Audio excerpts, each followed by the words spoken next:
Hey, Milwaukee, JP here with another Milwaukee Sports Minute for you. Great day for our sports teams yesterday. Bucks were able to get a victory over a Washington Wizards squad, lowering their magic number to 1 to clinch that number 1 seed for the playoffs. Anytime you put up 140 points, there's going to be some stars in that box score. Giannis 28-point triple-double every single day. We are so numb to this man's greatness. He puts up a 28-point triple-double, and it almost seems like an off night for him. He is that good. Drew Holiday continues the absolute tear that he's been on. 1 rebound away from a triple-double himself. But if I had to name a player of the game, I would say I have to give it to Bobby Portis. 19 points, 20 rebounds. These playoff rotations are really starting to come into form. You're kind of seeing what Coach Bud is thinking for, who's going to get meaningful minutes in the next, couple months. And one name that kind of surprised that's not on there is Pat Connaughton. And, where he impacted the game the most during our championship season was his ability to crash the paint, get offensive rebounds, give second chance points. I think that's going to be missing a little bit going forward into this year's playoffs. So it's going to be on players like Crowder, Grayson when he's in there, and Bobby Portis to really make up that difference. And seeing a player like Portis get 20 rebounds is definitely a good sign of things to come.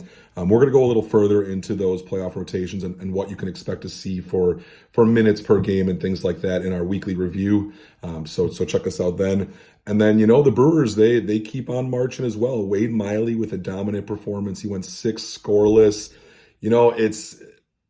These new rules are a change for everyone, but it's great to see a wily vet like Miley in there using the pitch clock to his advantage.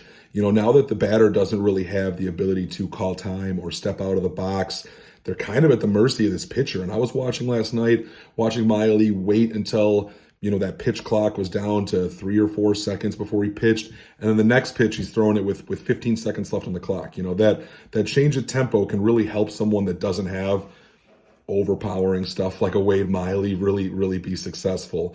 The story of the game was the Bats once again, 9-0 victory, 19-0 for 2 games against a clear playoff contender, the New York Mets. And honestly, anytime that you can hang multiple runs on a Cy Young winner like Max Scherzer, it's just a great sign for things to come. There were a few people that maybe didn't show up in the box score that I do think had really quality at bats. And I'm looking at, Terang and Winker and Caratini. I don't believe they had a hit between them, but some really long at bats that I think really helped wear down Scherzer to the point where the other people were able to feast on some of those hanging curveballs, things like that.